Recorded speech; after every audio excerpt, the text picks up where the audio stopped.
Сейчас на рынке представлено много вариантов наушников, в основном беспроводные, а проводные гарнитуры на самом деле до сих пор пользуются популярностью. Сегодня у нас на обзоре интересная новинка наушников EPZ Q1 Pro. Давайте разберемся, что они из себя представляют и стоит ли на них обратить внимание. Обо всем по порядку, лайки, подписка и поехали!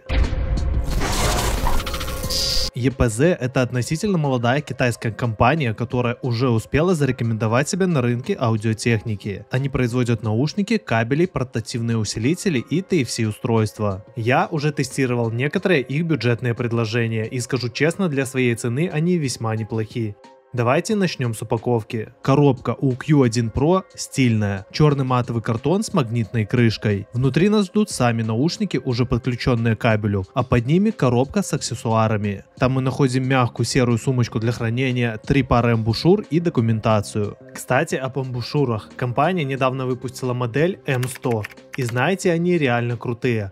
Расскажу о них чуть позже. Дизайн Q1 Pro, на мой взгляд, просто шикарный. Корпус сделан из полупрозрачной медицинской смолы с помощью 3D печати. Они бесшовные и цельные, а самое интересное, каждый наушник расписан вручную. Так что ваша пара будет уникальной. Сверху серебристой краской нанесено название бренда. Внутренняя часть тоже из смолы, но уже дымчатого цвета. На задней части корпуса есть небольшое отверстие с металлическим обрамлением. Оно нужно для вентиляции и компенсации давления. Наушники компактные, в ушах они практически не ощущаются. Звук тут тоже вполне достойный. Для своей цены Q1 Pro звучат достойно. Саб-бас плотный, с хорошей глубиной. Сцена широкая и объемная. Разделение каналов впечатляет. Гитарные партии проработаны детально. Общий баланс смещен в сторону техничного и спокойного звучания. Если вы любите жирный сочный звук, это не ваш вариант. А теперь об амбушюрах EPZ M100. Я их протестировал вместе с EPZ Q1